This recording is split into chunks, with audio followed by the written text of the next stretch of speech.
In 2009, a psychology professor at Stanford set out to study people who claimed they were great at multitasking. He fully expected to find out their secret.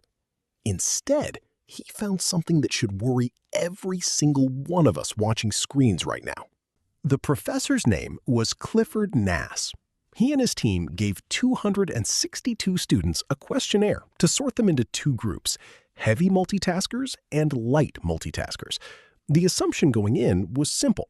The people who multitask constantly must have gotten good at it through practice. So they tested both groups on focus, memory, and task switching. The heavy multitaskers lost on every single measure. Nass later admitted he'd assumed these people had some kind of hidden skill. They didn't. His actual quote was that frequent multitaskers are, in his words, suckers for irrelevancy. They couldn't filter out what didn't matter, and that made them worse at everything, not better. That's the lie at the center of multitasking. We treat it like a skill you can build, when the research says the opposite.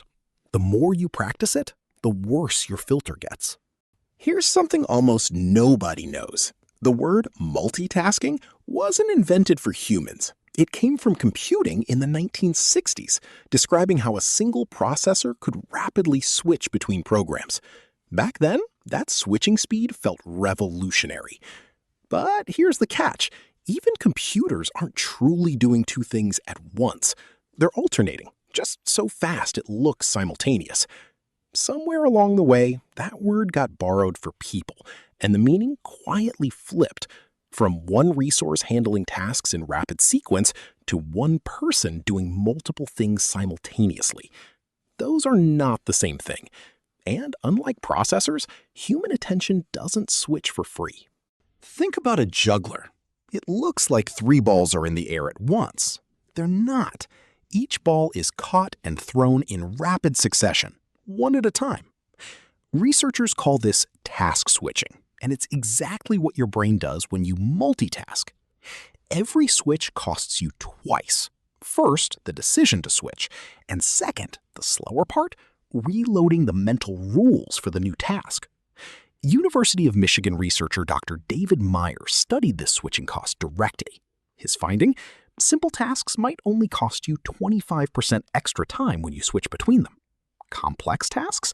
The cost can exceed 100%, meaning the task literally takes more than double the time it would have taken with full focus. So when you multitask through a complicated piece of work, you're not saving time. You're paying for it twice. So why can you walk and talk at the same time, but not, say, read and have a real conversation at the same time?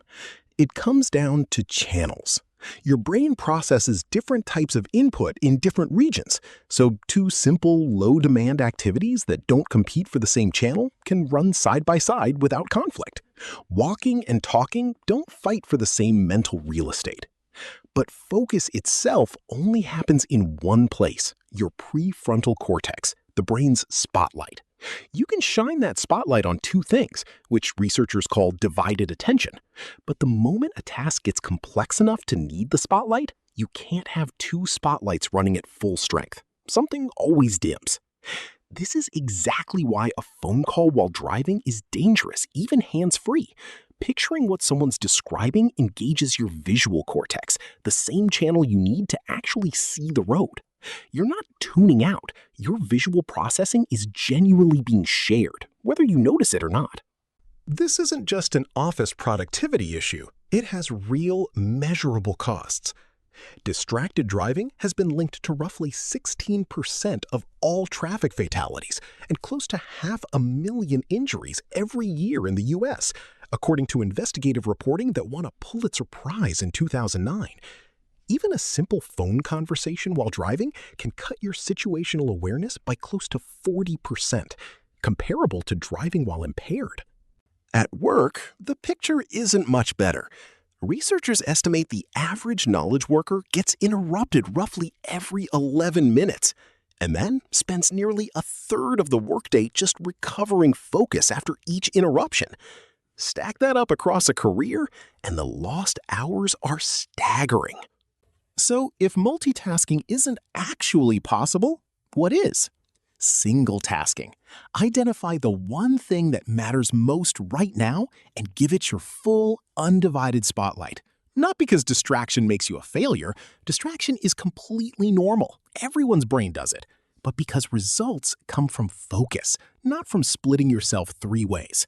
Next time you're tempted to answer a text while finishing a report, remember, you're not saving time.